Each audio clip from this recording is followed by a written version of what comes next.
সকালে ঘুম থেকে উঠে রেডি হয়ে নিলাম কলেজে যাওয়ার জন্য।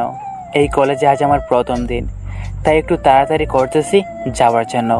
আগে অন্য কলেজে ছিলাম, হঠাৎ কোনো এক কারণে ওই কলেজ থেকে এখানে এসেছি।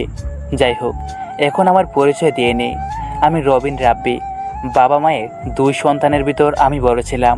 আমার ছোট একটা ভাই ছিল। আমরা অনেক সুখী ছিলাম, কিন্তু সেই সুখ বেশি দিন রইল না। হঠাৎ কোনো এক কারণে আমার সবাইকে হারাতে হয়েছে।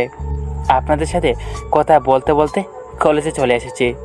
কলেজে এসে বাইকটা পার্ক করে মাঠে চলে আসলাম।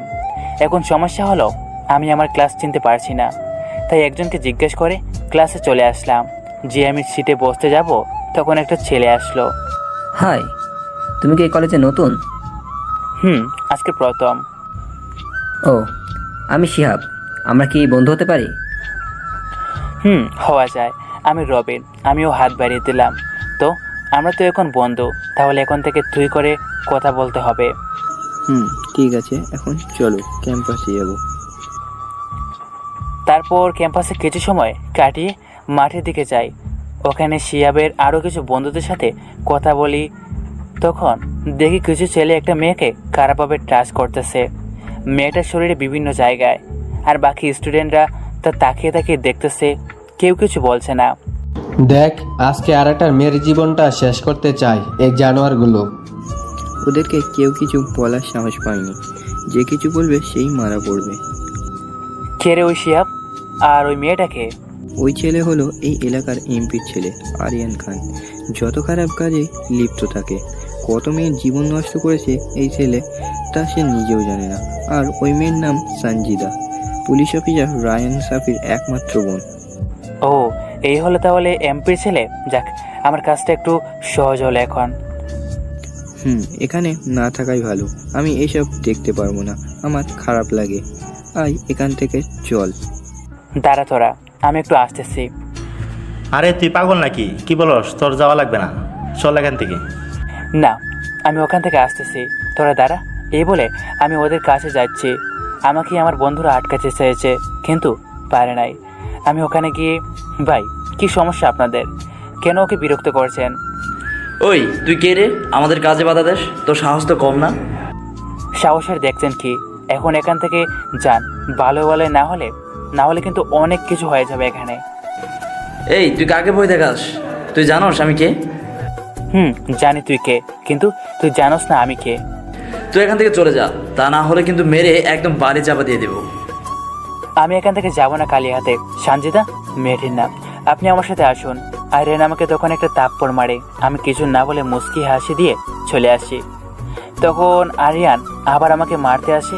আমি পেছনে ঘুরে আরিয়ানকে দিলাম লাগে কয়েকটা থাপ্পড়। দেখ, তোকে ভালো করে বলতেছি, তুই আমার সাথে লাগতে আসিস না। তুই কাকে মারছস তুই জানোস না? ওই দৌড় শালারে, আজকে এখানে মেরে ফেলবো। যেই আরিয়ানের বন্ধুরা আমাকে মারতে আসবে, তখন আমি আমার পায়ের ভিতর থেকে একটা ছোটো সাইজের চুড়ি বের করে, তাতে কাম হয়েছে। সবাই ভয় পেয়ে গেছে। চুড়িটা হলো আমার সেফটির জন্য রাখা। আর কিছু জিনিস আছে যা আমার খুব কমই বার করা লাগে সবার সামনে। এই তুই কে রে? কেন? আমি সবার মতো রক্ত মাংস করা মানুষ। এখন এখান থেকে চলে যা ভাই। তোকে তো দেখে নিব, কিন্তু খুব তাড়াতাড়ি আবার দেখা হবে তোর সাথে। এটা বলে আরিয়ান চলে গেল। ঠিক তখনই ওই সঞ্জিদা আমাকে জড়িয়ে ধরে কান্না করে দিল। আমি পুরো নির্বাক হয়ে আছি সঞ্জিদার এমন কাজ করা দেখে। ঠিক তখনই ওই আমার একটা কল আসে। তাই আমি সঞ্জিদাকে ছাড়িয়ে নেই নিজের কাছ থেকে।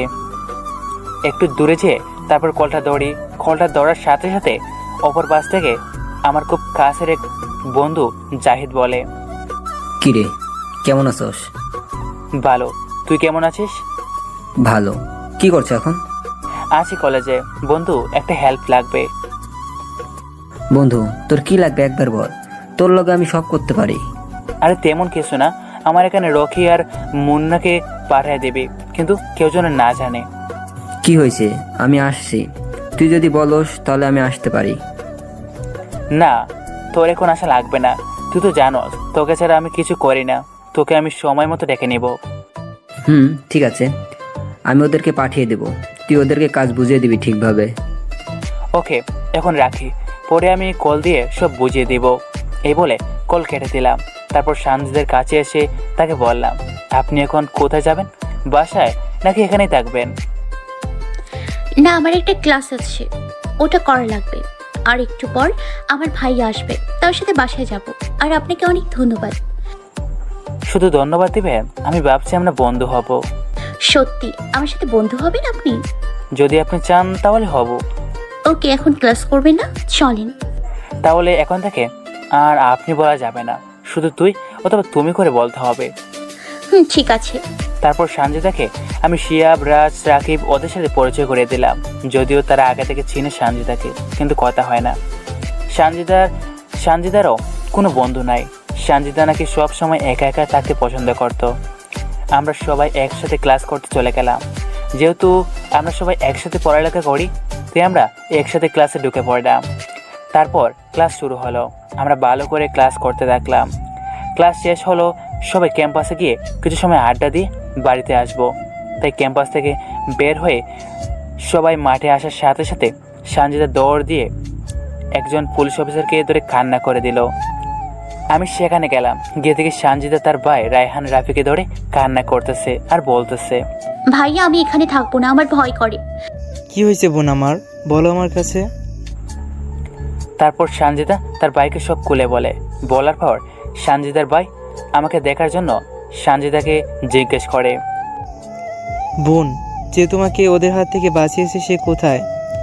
সানজিদা আমাকে দেখিয়ে দিল। রায়হান রাফি আমাকে দেখে তো চিনে ফেলেছে। রায়হান রাফি জানে আমি খেয়ে, তাই রায়হান রাফি আমার কাছে এসে বলে, স্যার আপনি এখানে আসবেন আগে বলেননি কেন? আমি এখানে একটা কাজে এসেছি, কাজ শেষ হলে চলে যাব, কিন্তু আপনি সানজিদাকে এখান থেকে নেওয়ার দরকার নেই। সানজিদা এখানে থাকবে, তাহলে আমার কাজের জন্য ভালো হবে। স্যার আপনার কাছে আমার বোনকে দিয়ে কি উপকার হবে তা আমি জানি না, কিন্তু এটা জানি আপনি আমার বোনের কিছু হতে দিবেন না। এটা বলে রায়হান রাফি সানজিদার কাছে যায়। ওখানে যে, সানজিদা তোমাকে কোথাও যেতে হবে না, তুমি এখানে পড়বে। আমি প্রতিদিন তোমাকে নামিয়ে দিয়ে যাব, তারপর কলেজে রবিনের সাথে থাকবে, তোমার কিছু হবে না। না ভাইয়া, আমি এখানে পড়বো না, আমার ভয় হয় আমাকে যদি আরিয়ানরা কিছু করে। সানজিদা আমি রবিনকে অনেক আগে থেকেই চিনি, ও তোমাকে কিছু হতে দেবে না, এটা আমি জানি। রায়হান রাফি আমার ব্যাপারে সব জানে, এমনকি আমাকে অনেক কাজে সাহায্য করেছে। আমাকে উনি অনেক ভরসা করে। আমি আমার বাসায় চলে এসেছি, আর সানজিদাও তাদের বাড়ি চলে গেছে। হঠাৎ আমার মোবাইলে একটা কল আসে। মোবাইলটা বের করে দেখি জাহিদ কল দিয়েছে, তাই কলটা ধরলাম। বল, কি খবর? ওরা যাবে এখন, ওদের কি কাজ করা লাগবে বল। শুন তাহলে, ওরা এখানে এসে যেমন করি হোক এখানের এমপির সাথে কাজে লেগে পড়বে। আর এমপি কি কি করে তা আমাকে সব সময় জানিয়ে দেবে, কিন্তু কেউ যেন না জানে এরা যে আমার লোক। ঠিক আছে, ওরা এমপি দলে ঢুকে যাবে, সমস্যা নেই। কিন্তু তোর লোক কই? তারা কি করবে? আছে, তবে এখন তাদের মধ্যে থেকে 3 জনও ওখানে আসবে, আর তারা এমপির ছেলে আরিয়ানের সাথে বন্ধু করে নেবে। কারণ আরিয়ানও যে কোনো খারাপ কাজে লিপ্ত থাকতে পারে, তাই তার কি কি খারাপ কাজ আছে তা জানতে হবে। সে কোথায় যায়, কি করে, সব কিছু জানতে হবে। বুঝলাম। রকি আর মুনাফ ওদেরকে আমি রাতে ঢাকা পাঠিয়ে দিব, কিন্তু ওরা কি তোর সাথে দেখা করবে নাকি এমপির ওখানে চলে যাবে? আমি আগে ওদের সাথে কথা বলবো, তারপর আমি বলবো কিভাবে কাজ করতে হবে। আর ওদের দলে ঢুকাতো আর মুখের কথা না কাউকে লাগবে, তাই আগে আমার এখানে আসতে হবে। ঠিক আছে, তাহলে তোর এই জায়গায় থাকতে হবে। ওরা তো আর তোর বাসা চিনবে না। আমি থাকবো বলে কল কেটে দিলাম। এখানে সমস্যা হলো ওদেরকে এমপির দলে কিভাবে ঢুকানো যায়। তখনই মনে হলো পুলিশ অফিসার রায়হান রাফি এর কথা দেখি কিছু করতে পারে কিনা আমার জন্য। যেই বাবা সেই কাজ, দিলাম কল। কিছু সময় পর কল ধরলো পুলিশ অফিসার রায়হান রাফি। তারপর আমি বলি, ভাই একটা কাজ করে দিতে পারবেন? যেহেতু আমার ফোন নাম্বার চিনে, তাই প্রথম কাজের কথা বলে দিলাম। স্যার কি করতে হবে বলেন, আমি পুরো চেষ্টা করব। তার আগে আমাকে স্যার টাকা বন্ধ করেন। আর ডাকবো না স্যার, ও ভুল হয়ে গেছে ভাই। তাহলে শুনেন, আমার 2টা ছেলে আসবে, আর তাদেরকে এমপির দলে যেভাবেই হোক ঢুকিয়ে দিতে হবে। আপনি কি পারবেন? ভাই আমি দেখতেছি কি করতে পারি। আমি আপনাকে জানাবো কিছু সময় পর। বলি ফ্রেশ হতে চলে যায়। ফ্রেশ হয়ে এসে খাবার খেয়ে এসে একটা ঘুম দেই। অন্যদিকে আরিয়ান একের পর এক মদের বোতল শেষ করতেছে আর বলতেছে, কে এই ছেলে যে প্রথম দিন কলেজে এসে আমাকে মারতে পারে? আমাকে খোঁজ নিতে হবে। যে আরিয়ানকে দেখলে সবাই ভয় পায়, সবাই আমার মুখে মুখে কথা বলতে ভয় পায়, আর আজকে ওই ছেলে থাপ্পড় মেরেছে। আমি ওকে মেরে ফেলবো। আরিয়ানকে মারার বদলা খুব ভয়ঙ্করভাবে দেবো আমি। আর এদিকে রায়হান রাফি এমপিকে কল দিয়ে কথা বলে রকি ও মুন্নার ব্যাপার নিয়ে। দেখো, আমার লোক লাগবে, কিন্তু তারা কি এই কাজ করতে পারবে? স্যার, আপনি ওটা নিয়ে ভাবতে হবে না। ওরা খুব সাহসী। তাহলে কবে থেকে কাজ করতে পারবে? 2 দিন পর এখানে নিয়ে এসো তুমি। যদি কাজ ঠিকভাবে করতে পারো তাহলে রাখা যাবে, আর না হলে এখান থেকে চলে যেতে হবে। ঠিক আছে। তারপর আরও কিছু কথা বলে কল কেটে দিল। কিছু সময় পর রায়হান রাফি আমাকে কল দিল। আমার মোবাইলে কল আসায় আমি জেগে যাই। তারপর মোবাইল স্ক্রিনে তাকিয়ে দেখি রায়হান রাফির কল, তাই কলটা ধরলাম। বলেন, কি খবর? খবর ভালো। ঠিক আছে, তাহলে আমি 2 দিন পর আপনার ওখানে ওদের পাঠিয়ে দেব। এটা বলে কল কেটে দিয়ে ও উঠে গেলাম ফ্রেশ হতে। ফ্রেশ হয়ে বের হলাম। তারপর একটু ছাদে গেলাম। সেখানে কিছু সময় কাটিয়ে নিচে নেমে একটু এফবি চালাই। কিছু সময় পর রাত হয়ে আসে। আমি বের হয়ে পড়ি রকি আর মুন্নাকে আনতে। সেখানে যাই, দেখি ওরা এখনো আসে নাই। তাই আমিও তাদেরকে কল দিলাম। কল দেওয়ার সাথে সাথে কল ধরে বলে, ভাই কোনো সমস্যা হয়েছে নাকি? না, তোরা এখন কই আসস? ভাই আর 10 মিনিট লাগবে। আপনি কি এসে গেছেন? আমি এসে পড়েছি, তোরা একে। ওকে ভাই, আসতেছি। কল কেটে দিলাম। কিছু সময় পর দেখতে পেলাম রকি আর মুনাফ আসতেছে। তাই আমিও বসা থেকে উঠে দাঁড়ালাম। আমার কাছে আসতেই আমি জিজ্ঞেস করলাম, এখানে আসতে কোনো সমস্যা হচ্ছে নাকি? না ভাই, কোনো সমস্যাই হয়নি। আচ্ছা, তাহলে আয় আমার সাথে। আমি হাঁটতেছি, ওরাও আমার সাথে সাথে আসছে। একটু সামনে যেয়ে আমার বাইকটা নিলাম। তারপর ওদেরকে নিয়ে বাসায় আসলাম। বাসায় ঢুকে ওদেরকে ফ্রেশ হওয়ার জন্য পাঠিয়ে দিলাম। আমি অনলাইন থেকে খাবার অর্ডার করলাম। কিছু সময় পর খাবার দিয়ে গেল। আমি রকি আর মুনাফকে এক রুমে দিলাম থাকার জন্য। তাই ওই রুমে গেলাম, যে দেখে তারা মোবাইল টিপতেছে। কিরে, আসা যাবে নাকি? ভাই, এটা কি বলেন? আপনি আসবেন এখানে, এতে বলার কি আছে? এখন বল, তোরা কেমন আছোস? ভাই আমরা ভালো আছি। আপনি কেমন আছেন? ভালো। তোদেরকে কি কারণে এখানে আনা হয়েছে তা তো জানোস নাকি? ভাই জানি, কিন্তু আমরা ওদের দলে ঢুকবো কিভাবে?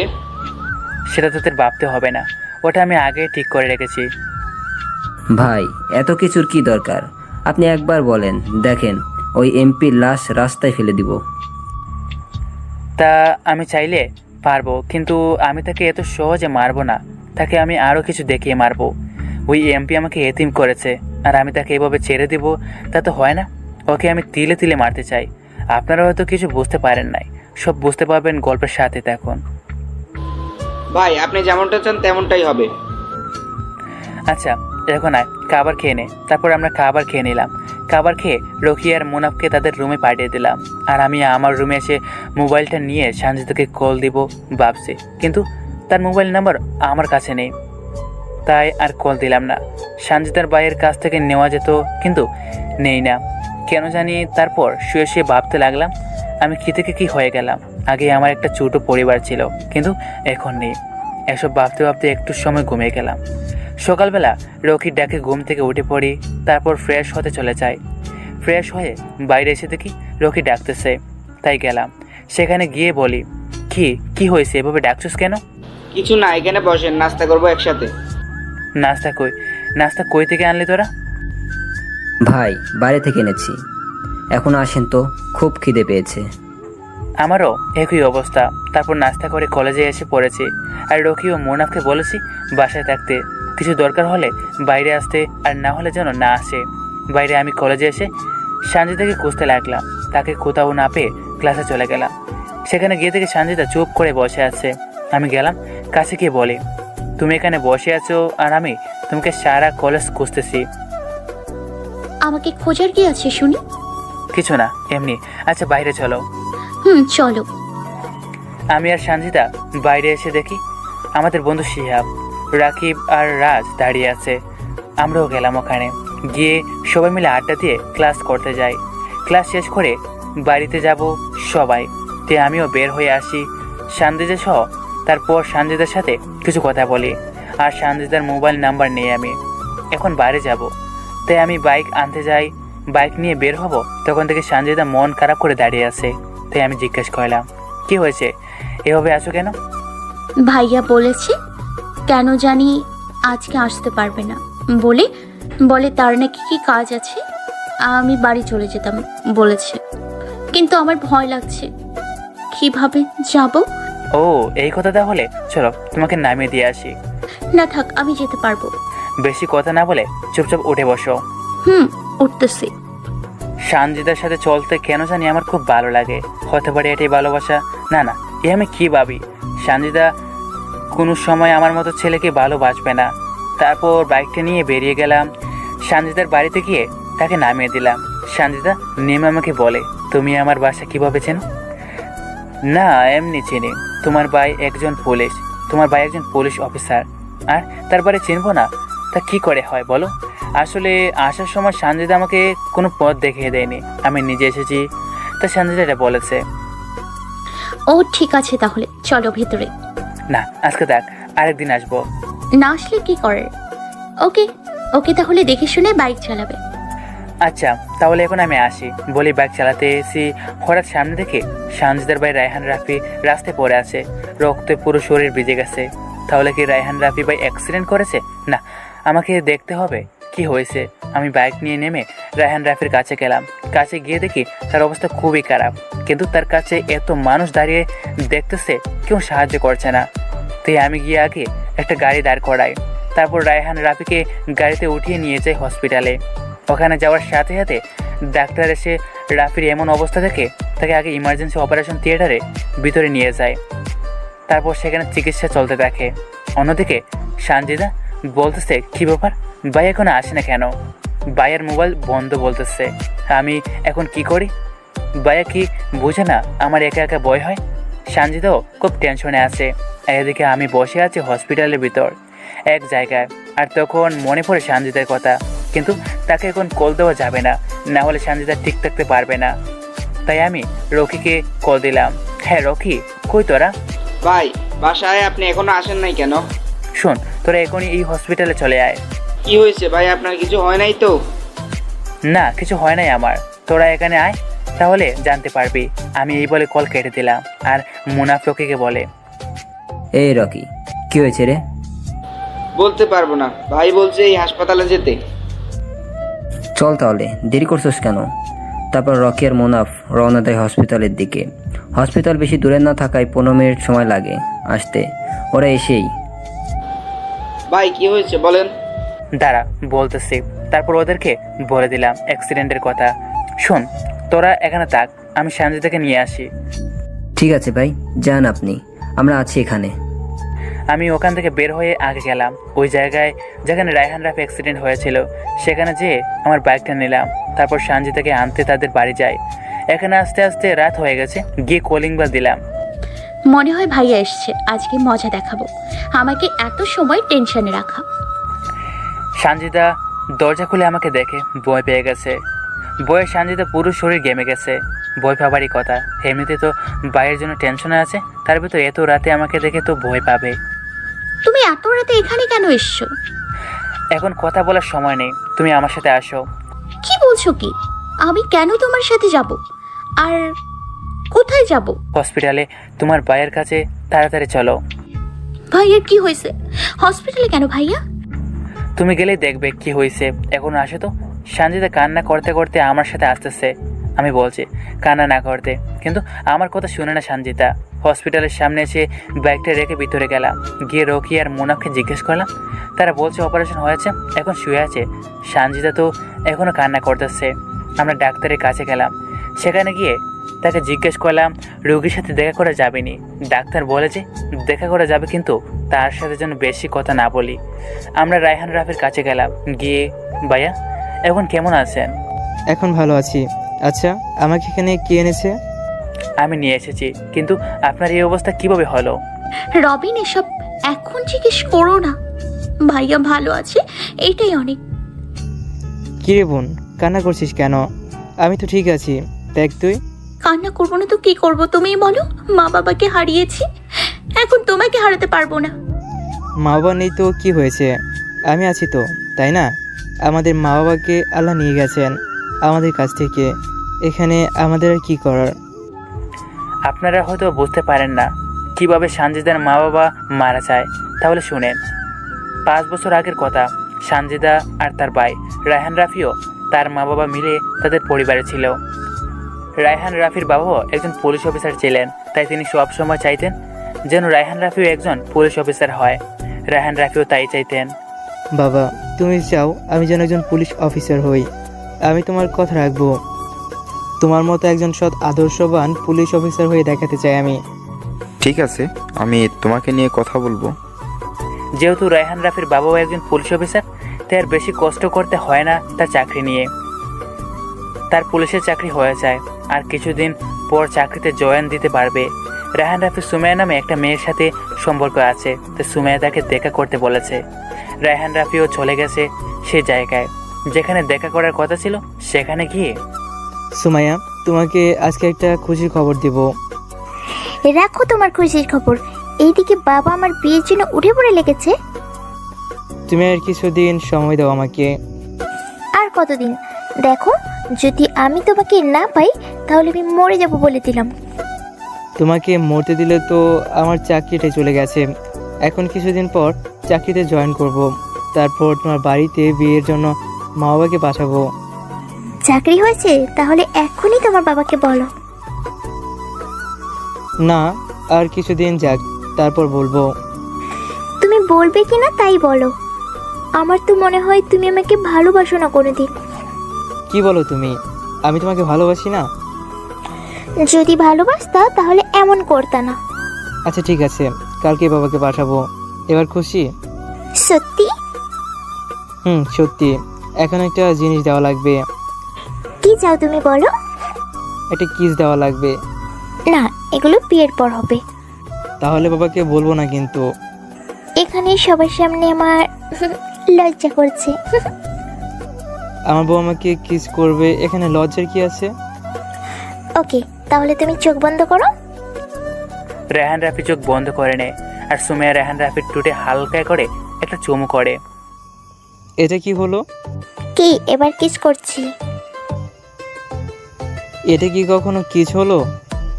এর থেকে ভালো করে পেতে হলে আমাকে তাড়াতাড়ি বিয়ে করে নাও। ওকে করবো নি, তখন সব সুদে আসলে নিব, দেখো। তারা দুজন আরও কিছু সময় কথা বলে বাড়ি চলে আসে। রাতে সানজিদারা সবাই একসাথে খেতে বসে। তখন রায়হান রাফি তার বাবাকে বলে, বাবা, আমি বিয়ে করব। এটা তো খুশির খবর। তাহলে আমরা কি মেয়ে দেখবো, না তোমার পছন্দ আছে কোনো? আমি একজনকে ভালোবাসি আর তাকে বিয়ে করব। ঠিক আছে, বাড়ির ঠিকানা দাও, কালকে আমরা ওখানে যাব। তারপর রায়হান রাফি তার বাবাকে ঠিকানা দিয়ে তার রুমে যায়। সুমাইয়াকে কল দিয়ে বলে। সুমাইয়াও খুব বেশি খুশি হয়ে যায়। সুমাইয়া তার বাবাকে তার আর রায়হান রাফির ভালোবাসার কথা জানায়। সুমাইয়ার বাবাও মেনে নিয়েছে তার ভালোবাসাকে। পরদিন রায়হান রাফি বাবা মা আসে সুমাইয়াকে দেখতে। তারা সুমাইয়াকে দেখে পছন্দ করে নেয় এবং ওই দিন বিয়ের তারিখ ঠিক করে আসে। বিয়ের আর 8 দিন বাকি। এর ভিতর সব ঠিক করতে হবে। রায়হান রাফিদের এলাকার কিছু মাস্তান আছে, তারা মেয়ে পাচার করে। এটা নিয়ে রায়হান রাফির বাবার সাথে ওদের অনেক ঝামেলা হয়েছে, কিন্তু রায়হান রাফির বাবা প্রমাণের জন্য তাদের ধরতে পারে না। কিন্তু একদিন সময় এসে গেছে, তারা মেয়ে পাচার করতেছিল। ওই সময় রায়হান রাফির বাবা তার পুলিশ বাহিনী নিয়ে তাদের কয়েকজনকে ধরে ফেলে, কিন্তু তাদের লিডারকে ধরতে পারে না। আর এটাই ছিল সবচেয়ে বেশি বিপদ রায়হান রাফিদের জন্য। তো রায়হান রাফির বিয়ের জন্য কেনাকাটা করা লাগবে, তাই তারা মার্কেটে যায় কেনাকাটার জন্য। সানজিদা ওই দিন স্কুলে গিয়েছিল, তাই রায়হান রাফি তার বাবা ও মাকে পাঠিয়ে দিয়ে দিল সানজিদাকে নিয়ে রায়হান রাফি যাবে। আর সুমাইয়াকে রায়হান রাফির বাবার সাথে পাঠিয়ে দেয় মার্কেটে। এইদিকে ওই মেয়ে পাচার করে যারা, তারাও রায়হান রাফির বাবাকে ফলো করতে দেখে। যে একটু নির্জন রাস্তা পেয়ে যায়, তখন সানজিদার বাবা মা ও সুমাইয়াদের উপর হামলা চালিয়ে দেয়। সানজিদার বাবার যে গাড়িতে ছিল সেই গাড়িটাকে বড় একটা ট্রাক দিয়ে বাড়ি মারার কারণে ওই গাড়িটা অনেক দূরে যেয়ে পড়ে। তাই সানজিদার মা সেখানে মারা যায়। আর সানজিদার বাবার কিছুটা দম থাকে, কিন্তু ওই মাস্তানরা সানজিদার বাবাকে গুলি করে মেরে ফেলে। আর সুমাইয়াকে সেখানে মাথায় অনেক বেশি আঘাত খায়, কিন্তু মারা যায় না। মাস্তানরা ভেবেছে মারা গেছে, তাই তারা সেখান থেকে চলে যায়। যাবার আগে একটি ডায়েরি রেখে যায়। সেখানে শুধু লেখা ছিল এস। এটা একটা মাফিয়া গ্রুপের নাম। এদিকে রায়হান রাফি সানজিদাকে নিয়ে একই রাস্তা দিয়ে যায়। সেই নির্জন রাস্তা দিয়ে যাবার সময় তারা বাবার নিতর দেহ, তার মায়ের নিতর দেহ পরে থাকতে দেখা যায়। কিছুটা দূরে সুমাইয়াকেও দেখা যায়। পাশে সেই ডায়েরিটা পেয়ে সেখানে থাকা লেখাটা দেখে বুঝতে পারে কেন সানজিদার বাবা ও মাকে মেরেছে। সানজিদার বাবা রায়হান রাফিকে বলেছে এরা মেয়ে পাচার করে, আর তাই রায়হান রাফির বাবা এই এস গ্রুপের কিছু লোককে ধরেছে। সানজিদা তো সেখানে কান্না করতে দেখে। রায়হান রাফি পুলিশকে কল দিয়ে জানায় এই ঘটনা। কিছু সময় পর পুলিশ আসে আর সবাইকে নিয়ে যায় হসপিটালে। সেখানে নেওয়ার পর ডাক্তার জানায় সানজিদার বাবা ও মা কেউ বেঁচে নেই, কিন্তু সুমাইয়া কোমায় চলে গেছে। ডাক্তার বলেছে কোমা থেকে ফিরিয়ে আনতে হলে বিদেশে নিয়ে চিকিৎসা করাতে হবে, তাহলে যদি ভালো হয়। কিন্তু তাদের কাছে এতটা টাকা না দেখায় ভালোভাবে চিকিৎসা করাতে পারে না। রায়হান রাফি তার বাবা ও মার খুনিকে ধরার জন্য পুলিশে জয়েন হয়, কিন্তু সে তার বাবা মার খুনিকে খুঁজতে থাকে। রায়হান রাফি কেন? এখনো কেউ এসকে ভালোভাবে চেনে না, শুধু বড় বড় মাফিয়ারা ছাড়া। রায়হান রাফি এসকে না চেনার কারণে এখন কিছু করতে পারে না। সানজিদা ও রায়হান রাফির জীবন কাহিনী তো শুনলেন, আপনারা তাহলে এখন গল্পে আসা যাক। রায়হান রাফির জীবন কাহিনী আমি জানি এবং আমি এসকে চিনিও। রায়হান রাফি কোনো সময় এসের কথা জিজ্ঞেস করে না, তাই আমি বলিও না। আমি আরেকটা কথা জানি না, আর সেটা হলো সুমাইয়া যে কোমায়াটা, কিন্তু এখন তো জেনেছি। রায়হান ভাই, সুমাইয়া আপু যে কোমায় আছে এটা আমাকে বলেননি কেন আগে? বলে কি আর হতো? আপনি আমাকে একটি বারও জানানোর দরকার মনে করলেন না। আর তার চেয়ে বড় কথা হলো আপনার বাবা মাকে যে এস কোন করেছে এটা কেন বলেননি? বলো বলো করে বলা হয় নাই, কিন্তু তুমি কি চেনো নাকি? ভাই এটা কি বলেন? আমি চিনবো না এমন কোনো মাফিয়া আছে নাকি এদেশে? তাহলে তুমি এই এসকে আমার কাছে এনে দাও। আমি আমার বাবা মার খুনিকে নিজের হাতে মারতে চাই। আচ্ছা, পেয়ে যাবেন। তার আগে আমি আমার পরিবারের খুনিদের বের করে লই, আর তার জন্য আপনার সাহায্য দরকার। কি সাহায্য লাগবে বলো? আমি জানতে পেরেছি আমার পরিবারের খুনির পেছনে ওই এমপি আছে, তাই আপনি রকি ও মুনাফকে এমপির দলে ঢুকিয়ে দিন। আমি তো সব ঠিক করেছি, তাহলে কালকে আমি কল দিয়ে বলে দেব। আর রকি ও মোনাফকে তুমি রেডি করে রেখো। ঠিক আছে ভাই। আর একটা কথা, আপনি অ্যাক্সিডেন্ট করলেন কিভাবে? আমার মনে হয় আরিয়ান এমন করেছে। কেন? আরিয়ানকে আমি জিজ্ঞেস করেছি কেন সে আমার বোনের সাথে খারাপ আচরণ করেছে। এটা জিজ্ঞেস করায় সে আমার উপর ক্ষেপে যায়। তারপর আমাদের কথা কাটাকাটি হয়। আমি বাড়িতে আসার পরে অ্যাক্সিডেন্ট করে, তাই মনে হয় আরিয়ান এমন করেছে। আমার তো এটা শুনে মাথা গরম হয়ে যায়। দিলাম কল আমার বন্ধু। তারপর বল এখন কি হয়েছে? অনেক কিছু হয়েছে। তুই কালকে আমার এখানে আসতে পারবি? আসতে পারবি না মানে? আমি আসবো, কিন্তু তুই আমাকে এই জায়গায় নিতে আসবি। আমি ঠিক আছে বলে কল কেটে দিলাম। অন্যদিকে আমি আমার 3টা ছেলেকে এখানে আসতে বলছি। তারা ছেলে এসেছে, তাদেরকে বলে দিছি আরিয়ানের সাথে বন্ধু করে নিতে। আর আজকে আমি কলেজে যাব না, তাই আমি ওই 3টা ছেলেকে পাঠিয়ে দিয়েছি ওদের সাথে বন্ধু করে নিতে। তারাও বন্ধু করে নিচ্ছে। আর কালকে থেকে রাফি আর মুনা এমপির দলে যোগ দিবে। তাহলে আমার সব কাজ শেষ, এখন শুধু সময়ের অপেক্ষা। হসপিটালে গেলাম খাবার নিয়ে, তারপর সানজিদা আর রায়হান রাফিকে খাবারগুলা খাইয়ে সেখানে বসে আছে। তখনই সানজিদা আমার কাছে আসে। তাকে দেখলে আমার কেমন যেন খুব ভালো লাগে। আমি সানজিদার দিকে তাকিয়ে আছি, এমন সময় সানজিদা আমাকে একটা ধাক্কা মারে। এই কি দেখছ এমন করে? তোমাকে। এটা বলে দিলাম জিভে কামো। তারপর আবার বলে না না কই কিছু না তো। ও তাই? তাহলে আমি মনে হয় ভুল কিছু শুনেছি। কি শুনছো তুমি? আমি কি বলছি? না কিছু না, আমি কিছু শুনি না। আচ্ছা তুমি ভাইয়াকে আগে থেকে চেনো, কিন্তু কিভাবে? সে অনেক কথা। আজকে কলেজে যাওয়ার দরকার নেই, কাল থেকে ভাইয়াকে বাসায় নিয়ে যাব। তারপর বাইরে কিছুটা ভালো হলে কলেজে যাবে, আর কিছু লাগলে আমাকে কল দেবে, আমি দিয়ে যাব। এখন আমি আসি। এটা বলে আমি বাসায় চলে আসছি। তারপর রাফি আর মুনাফের সাথে কিছু সময় কথা বলি, আর তাদের এটাও বলি জাহিদ কালকে এখানে আসবে। তারপর রাতে খাওয়া দাওয়া করে শুয়ে পড়ি। সকালে ঘুম থেকে উঠে ফ্রেশ হয়ে নাস্তা করে হসপিটালে চলে যাই নাস্তা নিয়ে। তারপর সেখানে যেয়ে দেখি তারা কথা বলতেছে। আমি যেয়ে আসসালামু আলাইকুম, কেমন আছেন? এখন ভাই রেহান ভাই সালামের উত্তর দিলেন এবং বললেন এখন অনেকটাই ভালো। আমি তাদের নাস্তা করতে দিই, তখনই সানজিদা বলে, তুমি নাস্তা করেছো? করেছি, এখন তোমরা করে নাও। তোমার খুব কষ্ট হয় তাই না, আমাদের জন্য এত কিছু করতেছো? আরে তেমন কিছু না, আমি ডাক্তারের কাছ থেকে আসতেছি, তোমরা কে নাও। এটা বলে ডাক্তারের কাছে যেয়ে সব বিল দেয়। তারপর ডাক্তারকে জানাই কবে নেওয়া যাবে। ডাক্তার ও বলছে চাইলে আজকে নিয়ে যেতে পারে। তাই আমি সেখান থেকে রায়হান রাফির কাছে আসি, এসে বলি, ভাই আপনি কবে বাসায় যেতে চান? ডক্টর কি বলেছে, কবে যাওয়া যাবে? ডাক্তার বলছে চাইলে আজকে যেতে পারেন। এখন আপনি যদি চান তাহলে আজকে যাবেন। ওকে, আজকে যাব, কিন্তু আমার সাথে তো টাকা নেই। তুমি সানজিদাকে নিয়ে বাসায় যাও, সানজিদা টাকা নিয়ে আসবে। টাকা দিয়ে কি করবেন?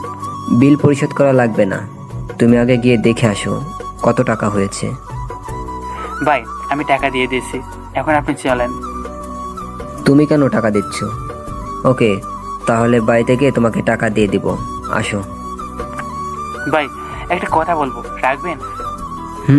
বলো দেখি। ভাই আপনি তো জানেন আমার কেউ নেই এই পৃথিবীতে, শুধু একটা বন্ধু আছে। যদি কিছু মনে না করেন তাহলে আমাকে আপনি টাকাটা আর দিয়েন না। আমাকে আপনি আপনার পরিবারে একজন ভাবলে আমি খুশি হব। আমি জানি আমি যেই কাজ করি এটা ঠিক না, কিন্তু আমি আমার প্রতিশোধ নিয়ে ভালো হয়ে যাব। আমি খারাপের সাথে খারাপ আর ভালোর সাথে ভালো হতে চাই। আমি তোমার ব্যাপারে সব জানি, তাই আমার মনে হয় তুমি ঠিক কাজটাই করতেছো। তোমার যা সাহায্য দরকার আমাকে বলবে, আমি সাহায্য করব। আর আজ থেকে ভাববে তোমার আপনজন কেউ আছে। আজকে আমি অনেক খুশি, কারণ আজকে আর্জেন্টিনা কোপা আমেরিকা ফাইনাল ব্রাজিলকে 1-0 গোলে হারিয়ে কোপা আমেরিকা ফাইনাল জিতেছে। গল্পে আসে যাক, আমি রায়হান রাফির কথা শুনে তাকে জড়িয়ে ধরে কান্না করে দিলাম। এটা হলো সুখের কান্না। আরে কান্না করা লাগবে না। আচ্ছা, তোমার ওই দিকর কি খবর? আমি কিছু লোক আরিয়ান আর বন্ধু হতে বলেছি, আর তারা হয়ে নিচ্ছে। এখন শুধু সময়ের অপেক্ষা। ঠিক আছে। আর রকি আর মুনফকে বলো ওই জায়গায় চলে যেতে। আর তারপর এমপির লোকেরা তাদেরকে নিয়ে যাবে। আপনারা হয়তো ভাবছেন রায়হান রাফির সাথে এমপির এত মিল যে রায়হান রাফি রকি ও মুনফকে এমপি দলে ঢুকে দিতে পারে। তাহলে শুনেন, রায়হান রাফি এই এলাকায় আসার আগে এই এলাকার খোঁজ নিয়ে জানতে পারে এই এলাকার এমপি খুব খারাপ। তাই রায়হানও এমপির সাথে মিল দিয়ে চলে, কারণ তার একটা বোন আছে আর সময় এখন কমাই, তাই রায়হানকে বেঁচে থাকতে হবে। কিন্তু এমপিও রায়হান রাফিকে তার মতোই ভেবে নেয়, তাই তাদের এত মিল। আমি এখন এই বলে দেব, আর আমার একটা কাছের বন্ধু কালকে চড়ে আসবে আমার কাছে। সে আমার কলেজের ভাই, আর তাকে নিয়ে কাজ করবো। এতক্ষণ সময় শান্তিতে সব শুনছিল, কিন্তু কিছু বুঝতে পারে না, তাই আমাকে জিজ্ঞেস করে। রবিন আমাকে একটা কথা বলো তো, তুমি কে আর কি তোমার পরিচয়? তোমরা এত সময় কি বলছো আমি কিছু বুঝতে পারছি না। সময় হলে আমি বলে দেবো, তাই এখন কিছু জিজ্ঞেস করো না। আমার মনে কেন জানি খুব ভয় হয় সানজিদাকে আমি ভালোবেসে ফেলছি, কিন্তু সানজিদা তো আমার সব কিছু জানে না। জানার পরে কি আমাকে ভালোবাসবে? কিন্তু আমি তো ওদের কাউকে ছাড়বো না। আর আমি ওই কোচিনে এটা বলতে পেরেছি, সানজিদা আমাকে কিছুটা হলেও ভালোবাসে। আর তারপর রায়হান রাফিকে নিয়ে বাসায় চলে আসে। আমি আমার বাসায় এসেছি রায়হান রাফিকে আর সানজিদাকে রাতে বাসায় দিয়েছি, আর মুনাফ রকিকে বলেছি ওই জায়গায় যেতে। আর ও চলে গেছে এবং এমপির সাথে তাদের দলে একজন হয়ে গেছে। অন্যদিকে আজকে ওই ছেলেটা আসলো না কেন? আমার দলে যে ছেলেগুলোকে বলেছি তাদের নাম শাকিল রাজু হোসেন। কোন ছেলেটা রে? আরে তোরা চিনবি না, তোরা তো মাত্র আজকে আসলি। একটা ছেলে আছে যে আমার সাথে লাগতে আসছে, সে তো আর জানে না এই আরিয়ান কি জিনিস। আরে কি বলস, ওই ছেলে তো নতুন এসেছে, তাই হয়তো তোকে চিনে না ঠিকভাবে। কয়েকদিন গেলে এমনিতেই তোকে দেখে ভয় পাবে। দেখি ওই ছেলে কবে কলেজে আসে, আর সেদিন ওকে সবার সামনে এমন মার দেব না, সারা জীবন মনে থাকবে। ওইদিকে আমি বাসায় এসে গোসল করে খাওয়া দাওয়া করে একটা ঘুম দেই। বিকালে মোবাইল বাজার কারণে ঘুম থেকে উঠে তারপর মোবাইলটা নিয়ে দেখি সঞ্জিতা কল দিয়েছে। একটু খুশি হয়ে কলটা ধরলাম। অবস্থাকে রবিন, কই তুমি? বাসায় কোনো কিছু লাগবে? না, এমনি কল দিতে পারি না নাকি? কি বলো, তুমি চাইলে সারাদিন কথা বলতে পারবো। তাই নাকি? তো আর কি কি পারবে? তুমি বলো কি করতে হবে? কিছু না, কিন্তু আমার জন্য সব কিছু করতে পারবে কেন শুনি? জানি না কেন, তবে তোমাকে কাছে পেলে সব কেমন যেন এলোমেলো হয়ে যায়। কি? না না, কিছু না। এ বলে কল কেটে দিলাম আর ভাবতেছি এটা আমি কি বলেছি। আল্লাহ জানে আমার এখন কি হবে। এমন সময় একটি কল আসে, কলটা দেখে তাড়াতাড়ি কলটা দৌড়ে তো আমার মাথা গরম হয়ে গেছে। কলটা রাজু দিয়েছে আর বলেছে আয়রান নাকি আমাকে মারবে কলেজে গেলে। রাজুর কথাটা শুনে মাথা পুরো গরম হয়ে আছে। তারপর বিকেলবেলা জাহিদকে বাসায় নিয়ে আসছি। জাহিদকে সব বলে দিলাম। জাহিদ তো শুনে আমার থেকেও বেশি জিদ ধরে আছে আরিয়ানকে মারবে বলে। আরে এমন করছে কেন? তুই শান্ত হ তার আগে, তারপর দেখবো কি করা যায়। কি বলস? আমি শান্ত হব তাই না? তুই আমার কলিজা, তোর গায়ে কে হাত দেয় আমি দেখব। আচ্ছা আচ্ছা ঠিক আছে, ওটা পরে দেখা যাবে। আগে আয়, তোকে রায়হান রাফি ভাইয়ের সাথে পরিচয় করে দিতে হবে। তারপর সঞ্জিতাদের বাড়িতে চলে গেলাম। সেখানে গিয়ে ভাই এখন কেমন আছেন? এখন একটু ভালো। ভাই আর কিছুদিন রেস্ট করেন, সব ঠিক হয়ে যাবে। রবিন, তোমার সাথে ওকে? ভাই ও হলো আমার কলেজের বন্ধু জাহিদ, আর জাহিদ এ হলো পুলিশ অফিসার রায়হান রাফি ভাই। কেমন আছেন ভাই? এখন ভালো আছি, তুমি কেমন আছো? ভাই ভালো। আরে ভাই, তোমরা দাঁড়িয়ে আছে কেন? বসো ওখানে। তারপর আমরা বসে কথা বলতেছি, তখন রায়হান রাফি সঞ্জিতাকে বলতেছে, সঞ্জিতা কই তুই বোন? ভাইয়া কিছু লাগবে নাকি? দেখ কে এসেছে। সঞ্জিতা এসে দেখে আমি বসে আছি, পাশে জাহিদকে দেখে। ভাইয়া ওই কে? ও হলো রবিনের বন্ধু। যা তাদের জন্য কিছু নিয়ে আয়। তারপর সঞ্জিতা চলে গেল। তখন আমি, ভাইয়া আপনাদের টয়লেটে কোথায়? আমি সব জানি। কেন বলছি দেখতে থাকেন। কেন? আরে ভাই চাপ দিছে তো, তাই রেহান রাফি আমাকে দেখিয়ে দিল। আমি উঠে গিয়ে সঞ্জিতা যেখানে আমাদের জন্য খাবার করতেছে ওখানে দাঁড়িয়ে আছি। ওইখান দিয়ে টয়লেটে যাওয়া লাগে, কিন্তু আমি তো টয়লেটে যাবো না, আমি আসি সঞ্জিতাকে দেখতে। তখন আমি এত কিছু করার কি দরকার ছিল? সঞ্জিতা আমাকে আচমকা থেকে কিছুটা ভয় পেয়ে যায়। তারপর ওই মিয়া, এভাবে কেউ বলে? জানেন আমি কত ভয় পেয়েছিলাম? তো আমি কি করব? তুমি ভয় পেলে? কিছু না, এখানে কেন আসছেন? আমি মনে মনে এটা একটা সুযোগ দেখি কাজ হয় কিনা কিছুটা। আসছি একজনকে দেখতে, কিন্তু ভাগ্য খারাপ এসে বকা খেলাম। দেখি সঞ্জিতা মুসকি মুসকি হাসতেছে। তা চলে যেতে তাহলে? ওই যাবেন? এখান থেকে চলে যাই। যাবেন তো ঠিক আছে, তবে একটা কথা বলবো ভাবছি। বলো কি বলতে চাও? আপনি কি কাউকে ভালোবাসেন? দেখা যাক, একটু জ্বালিয়ে। বাসি অনেক আগে থেকে, সেও বাসে। দেখি সঞ্জিতার চোখে জল জল করতেছে। আর কিছু না। আমি চলে আসলাম, এসে রায়হান রাফির সাথে কথা বলতেছে। আমি কি রবিনকে সত্যি ভালোবেসে ফেললাম নাকি? আমার এমন লাগে কেন? না, রবিনকে আমার চাই। কিছু সময় পর সঞ্জিতা খাবার নিয়ে এলো। তখন আমরা খাবার খাইতেছি। তখন সঞ্জিতা, ভাইয়া আমি কালকে কলেজে যাব। তুমি কলেজে গেলে বাইকে কে দেখবে? ঠিক আছে, সমস্যা নেই, তুই যাবি, কিন্তু তুই এখন যাবি কিভাবে? কোনো সমস্যা হবে না, আমি যেতে পারবো। থাক, আমি নিয়ে যাব, আপনি রেডি হয়ে থাকবেন, আমি আসবো। সঞ্জিতা মনে হয় এই কথার জন্য অপেক্ষা করছিল। ঠিক আছে। তারপর আমি আর জাহিদ বাসায় এসে রাতে খাওয়া দাওয়া করে ঘুমিয়ে গেলাম। সকালবেলা মোবাইলের আওয়াজে ঘুম থেকে উঠে দেখি সঞ্জিতা কল দিছে। আমি কল ধরি। বলেন, কেন কল দিলেন? এত সময় লাগে কল ধরতে? আর কলেজে যাবে না? আসতেছি, রেডি হয়ে নেন। তারপর কল কেটে জাহিদকে জাগিয়ে ফ্রেশ হয়ে নাস্তা করে। আমি কলেজে যাব, তুই থাক। আমিও যাবো, চল। তুই গিয়ে কি করবি? আমার একা একা ভালো লাগবে না, চল তোর সাথে গেলে ভালো হবে। তারপর আমরা বাইক নিয়ে সানজিদাদের বাড়ির দিকে রওনা হই। তখন রবিন, আমার মনে হয় তুই সানজিদাকে ভালোবেসে ফেলেছিস, তাই না? তুই কিভাবে বুঝলি? তোর সাথে ছোট থেকে একসাথে চলি, আর এটা জানবো না তোর কি ভালো লাগে? রে, অনেক ভালোবেসে ফেলছি। ওই তোকে ভালোবাসেনি? মনে হয় বাসে। তাহলে আর দেরি করে কি লাভ, বলে দে। বলতে তো চাই কিন্তু পারি না, দেখে কি করতে পারি। কথা বলতে বলতে সানজিদাদের বাড়িতে চলে আসলাম।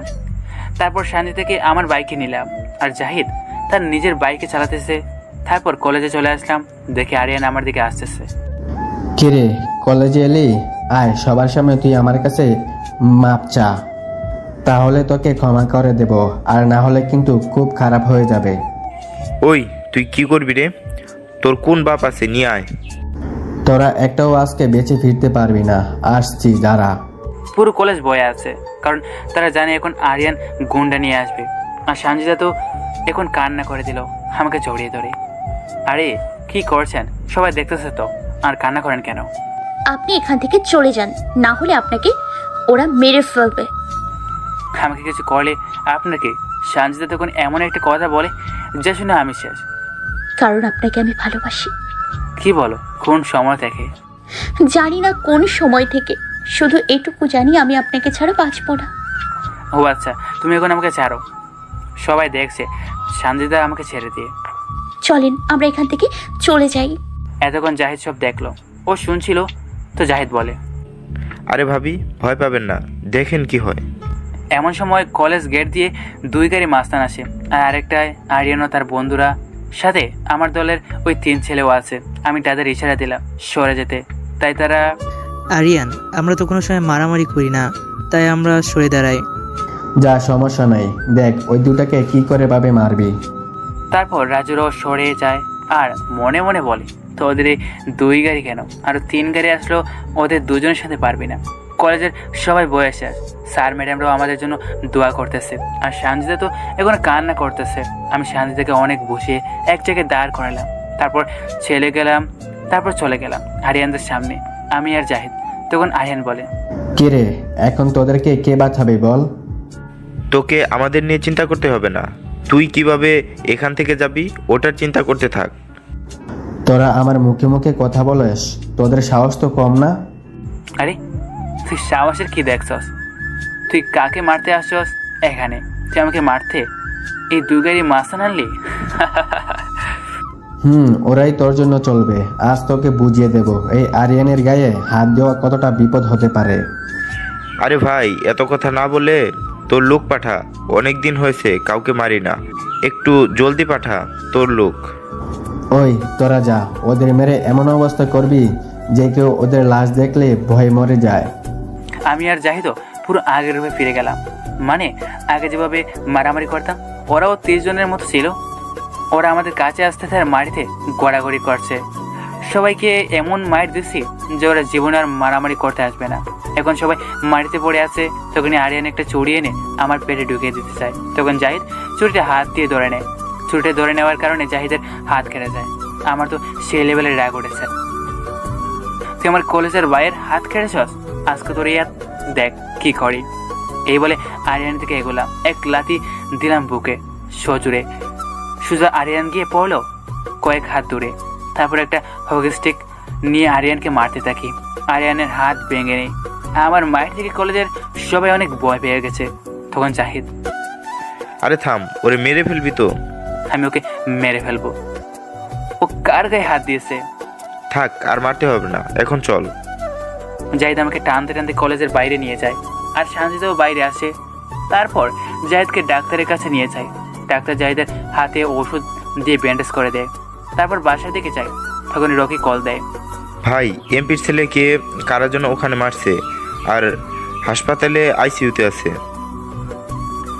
আমি মেরেছি। ওই শালা আমাকে মারার জন্য লোক ভাড়া করেছে। তাদেরকে ইচ্ছা মতো ধুলাই করছি। পরে আমাকে আরিয়ান ছুরি দিয়ে গায়ে হাত দিতে আসে। তখন জাহিদ ছুরি ধরে ফেলে, আর জাহিদের হাত কেটে যায়, তাই মারছি। কি, ওর এত সাহস? আজ আমি ওকে এখানেই মেরে ফেলবো। না এখন কিছু করিস না তোরা, না হলে সমস্যা হবে। কিন্তু যা বলছি তাই হবে, আর কোনো কথা নাই। ঠিক আছে। আর জাহিদ ভাই এখন কেমন আছে? ভালো আছে, এখন রাখি। আর সব দিকে নজর রাখবি ভালোভাবে। তারপর কল কেটে দিলাম আর সানজিদাকে নিয়ে তার বাড়িতে চলে গেলাম। কিন্তু আসার সময় সানজিদা আমার সাথে একটা কথা বললো না, শুধু কেমন যেন বয়ে বয়ে ছিল। রায়হান রাফির সাথে কিছুক্ষণ কথা বলে আমি আর জাহিদ বাসে চলে আসি। বাসে এসে গোসল করে খাওয়া দাওয়া করলাম, তারপর একটা ঘুম দিলাম। বিকালবেলা ঘুম থেকে উঠি, জাহিদে ডাকে। কি হয়েছে বল? আরে শালা, তোর এখনো ঘুম যায় না? এত ঘুম কেন? তোকে ডাকতে ডাকতে আমি শেষ। ওঠ তাড়াতাড়ি। তারপর উঠে ফ্রেশ হয়ে এলাম, এসে দেখি জাহিদ রেডি হইতেছে। কি রে, কার লোকে দেখা করতে যাবে? তুইও রেডি হয়ে নে, আজকে একটু ঘুরতে যাব। তো যা, আমি কেন যাব? তুই রেডি হয়ে নে, ভালো লাগে না। চল একটু ঘুরে আসি, তাহলে ভালো লাগবে। আচ্ছা দাঁড়া, আসতেছি। তারপর রেডি হয়ে নিলাম। এখন সানজিদার কথা মনে পড়তে লাগলো, তাই কল দিলাম, কিন্তু কল ধরলো না। তারপর আরো কয়েকবার দেওয়ার পর কল ধরে। এত সময় লাগে কল ধরতে? কেন কল দিলেন বলেন? তুমি আমাকে আপনি করে কেন বলো? আজকে থেকে আপনি করে বলবো, আর আমাকে ডিস্টার্ব করবেন না। আমি সানজিদের কথায় হাবা হয়ে গেলাম। সানজিদা এটা কি বলে, আমি তাকে ডিস্টার্ব করি? তাই রায়হান রাফকে কল দিলাম। কল দেওয়ার পর, ভাইয়া আপনি কি করেন? এই তো শুয়ে আছি। ভাইয়া সানজিদার কি হয়েছে? কই, কি হয়েছে? তোমাকে একটা কথা বলার ছিল। বলেন। না, মোবাইলে বলা যাবে না। তাহলে আমি আসতেছি এখনই। না, এখন না, রাত 12টায় আসতে পারবানি? খুব জরুরি একটা কাজ আছে। এত রাতে কি কাজ? আচ্ছা আসবো, এই বলে কল কেটে দিলাম। আর ওইদিকে ভাইয়া কাজ হয়েছে নাকি? হয়েছে। এখন আমাদের যা করার তা রাত 12টার মধ্যেই করতে হবে, তারপর হবে সকালে খেলা। অন্যদিকে এমপি বলতেছে, আমার ছেলের গায়ে যে হাত দিয়েছে তার হাত আমি কেটে টুকরো টুকরো করে ফেলবো। ওই আমার লোক সব খবর দে, কালকে যেন ওই ছেলে বেঁচে না ফিরতে পারে। ওই ছেলেকে কালকে ওই কলেজে মারবো সবার সামনে। আমি আর যাই সারাদিন ঘুরলাম, অনেক মজা করলাম। অনেকদিন পর দুজনে একসাথে ঘুরতে পেরে ভালো লাগলো, কিন্তু সানজিদের কথাটার জন্য অনেকটা খারাপ লাগতেছে। তারপর রাতের বাসায় এসে মোবাইল হাতে নিয়ে দেখি রকির কল। তা থেকে ব্যাক করলাম, রকি কল ধরে। ভাই, কালকে এমপি কলেজে যাবে আপনাকে মারার জন্য। আচ্ছা, লোক আসবে কত? ভাই শুনছি 500 জনের মতো যাবে। ওকে ঠিক আছে, কোন সময় যাবে আমাকে বলে দিবে। কল কেটে দিয়ে জাহিদকে সব বলে দিলাম। তারপর আমাদের লোকদের কল দিয়ে বলে দিলাম সবাই আজ রাতের মধ্যে চলে আসবে। তারপর রকি জানিয়ে দিল সকালে 10টায় যাবে। আমিও আমাদের লোকদের বলে দিলাম কল দেওয়ার সাথে সাথে যেন তারা চলে যায়। তারপর রাতে খাওয়া দাওয়া করে মোবাইল টিপতেছি, তখনই রায়হান রাফি কল দেয়। বলেন। কয়টা বাজে দেখছো নি? এখন চলে আসো। আমি মোবাইলের টাইম চেয়ে দেখি 12টা বাজতে আর 15 মিনিট আছে। তারপর জাহিদকে নিয়ে বের হয়ে গেলাম। সানজিদা সব রেডি তো? ভাইয়া সব রেডি, এখন শুধু আসতে দাও। আমরা সানজিদাদের বাড়ি চলে আসি, কিন্তু দেখি বাড়িটা অনেক অন্ধকার। আমি কিছুটা ভয় পেয়ে গেলাম। ঠিক তখনই ওইসব লাইট জ্বলে ওঠে আর বাড়িটা অনেক আলোয় বেরিয়ে গেল। চারিদিকে তাকিয়ে আমি অবাক, এত সুন্দর করে সাজিয়েছে কেন? বাড়িতে কি কোনো অনুষ্ঠান আছে নাকি? আমি এসব ভাবতেছি, ঠিক তখনই সবাই ওপর থেকে নিচে নামতেছে আর বলতেছে happy birthday to you, happy birthday to you Robin Rabbi. আমি সবার দিকে অবাক হয়ে তাকিয়ে আছি। ওরা সবাই জাহিদ, রকি, মুনাফ, শাকিল, রাজু, শিয়াব ওরাও আছে। দেখে তো আমি অবাক, এত কিছু আমার জন্য। আর আমি জানি না, আমার জন্মদিনের কথা আমি নিজে ভুলে গেছি। আমার জন্য ওরা এত কিছু করবে আমি ভাবতেও পারি নাই। তখন মা বাবার কথা মনে পড়ে গেল। আমার মা বাবা থাকলেও তো আজকে তারও কত আনন্দ করতো। আর তখন সানজিদাও বলে ওঠে, রবিন আসো, কেকটা কাটো। আপনারা কিভাবে জানলেন আমার আজকে জন্মদিন? রবিন, আমরা কিছুই জানি না, সব তো করেছে তোমার বন্ধু জাহিদ। আমরা শুধু সাহায্য করছি তাকে। আমি জাহিদকে জড়িয়ে ধরে কান্না করে দিলাম। আরে এটা হলো সুখের কান্না। সত্যি বন্ধুরা হারামি হলেও অনেক ভালো। আচ্ছা চল এখন কেক কাটবো। ওকে আয়, আমরা কেক কাটবো। তখন সানজিদা বলে 1 মিনিট, আমার কিছু কথা আছে। বলো, কি বলতে চাও? সানজিদা আমার সামনে এসে হাঁটু গেড়ে বসে বলতে লাগলো, রবিন, আমি যেদিন তোমাকে প্রথম দেখেছি ওই দিন থেকেই তোমাকে আমার ভালো লেগে যায়। তারপর আস্তে আস্তে তোমাকে কখন যে ভালোবেসে ফেলেছি বুঝতে পারি না। আমি এখন তোমাকে ছাড়া কিছুই বুঝি না। আমি তোমাকে ভালোবাসি রবিন, আই লাভ ইউ। তুমি আমাকে ফিরিয়ে দিও না। আমি সানজিদার কথা শুনে বেশি অবাক হই। সানজিদা যে আমাকে ভালোবাসে আমি জানি, কিন্তু তার ভাইয়ের সামনে যে আমাকে ভালোবাসি বলবে তা ভাবতে পারি নাই। আমি সানজিদার ভাই ও আমার বন্ধু জাহিদের দিকে তাকাই। জাহিদ ইশারায় বলে রাজি হয়ে যেতে। আর অবাক করার বিষয় হলো রায়হান রাফিও বলে, রবিন, আমি জানি তুমি আমার বোনকে ভালোবাসো, কিন্তু কোনো একটা কারণে বলতে পারো না। আমার বোনও তোমাকে অনেক ভালোবাসে, এটা আমি বুঝতে পেরেছি। তারপর আমি সানজিদাকে উঠিয়ে বলি, সানজিদা, আমিও তোমাকে ভালোবাসি, কিন্তু আমি কাউকে ভালোবাসতে পারবো না, কারণ আমি চাই না আমার জন্য কেউ বিপদে পড়ুক। তাহলে তুমি এখন কি করতে চাও? কিছু না, তুমি আমাকে বলে যাও, এটাই তোমার জন্য ভালো হবে সানজিদা। সানজিদা কোনো কথা না বলে এক দৌড় নিয়ে তার নিজের রুমে চলে গেল। আমার কেমন যেন একটা ভয় হলো, তাই আমিও সানজিদার পিছু পিছু যাই। যেদিকে সানজিদা হাতে একটা চুড়ি, আমি তাড়াতাড়ি করে যেয়ে চুড়িটা নিয়ে নিই। তারপর, কি করছিলে? কেন? তুমি বলেছিলে না তোমাকে ভুলে যেতে? তাই বলে তুমি চুরি নিছো কেন? আমি তোমাকে ভুলে থাকতে পারবো না, তাই নিজেকে শেষ করে দিব, যাতে তোমার কাছে আর না যাওয়া লাগে। আমি কোনো কিছু না ভেবে সানজিদাকে জড়িয়ে ধরলাম, কারণ আমি তো তাকে খুব ভালোবাসি। সানজিদাও আমাকে জড়িয়ে ধরে কান্না করছে। আমি তোমাকে অনেক ভালোবাসি, তোমাকে না পেলে আমি মারা যাব। এটা বলার সাথে সাথে সানজিদা দুই ঠোঁট আমার ঠোঁট দিয়ে বন্ধ করে দিলাম। সানজিদা অবাক হয়ে রয়েছে। আমি তাকে ছেড়ে দিয়ে তুমি আমার জীবনের কাহিনী জানলে হয়তো আর ভালোবাসবে না। কি এমন তোমার জীবন কাহিনী যে শুনলে তোমাকে আর ভালোবাসবো না? বলবো আজকে সব গল্প। আমার বন্ধুরও আছে, তাদেরকেও বলতে হবে। চলো নিচে যাই। তারপর নিচে আসলাম। তারপর, কিরে, সব ঠিক হয়েছে? দেখ, আমি জানি সানজিদা আমার জীবন কাহিনী জানলে আর আমাকে ভালোবাসবে না। তাহলে এখন বলো তোমার জীবন কাহিনী। বলবো, সবাইকে বলবো। আগে কেক কেটে নিই, তারপর সবার সহ অনেক মজা করলাম। কেক কাটলাম, সবাইকে খাইয়ে দিলাম, তারাও আমাকে দিল। তারপর সবাই আমাকে বলতেছে আমার জীবনের কাহিনী বলতে। শুন সবাই, তাহলে আজ থেকে 10 বছর আগের ঘটনা। আমি আর জাহিদ হলাম চাচাতো ভাই। আমরা বস্তিতে থাকতাম। জাহিদের বাবা মারা যাওয়ার পর আমরা একসাথে থাকা শুরু করি। আমার বাবা রিক্সা চালিয়ে যা পেত তা দিয়ে কোন রকম চালতাম। আমার 3 বছরের একটা ভাই ছিল, আর আমিও জাহিদ ক্লাস 4-এ পড়তাম। তারপর আমি আর জাহিদ ঠিক করলাম আমরাও কাজ করব। তাই বাবার সাথে কথা বলি, বাবা আমরা কাজ করব। কেন, আমি কি মরে গেছি নাকি? না চাচা, এটা বলবেন না, আমরা কাজ করতে চাই। না, তোরা ভালোভাবে পড়ালেখা কর। বাবা আমরা পড়ালেখা করব, কাজও করব। কি কাজ করবি তোরা? চাচা, আমরা সামনে 2টা চায়ের দোকান আছে না, ওই দোকানে কাজ ঠিক করেছি। সকালবেলা স্কুলে যাব, তারপর দোকানে কাজ করব, রাত 8টার সময় বাড়ি আসব, আর দুপুরের খাবার তারা দেবে। বাবা আর কিছু বলে না, কারণ আমাদের তো অভাবের সংসার। তোদের মা যদি না দেয়?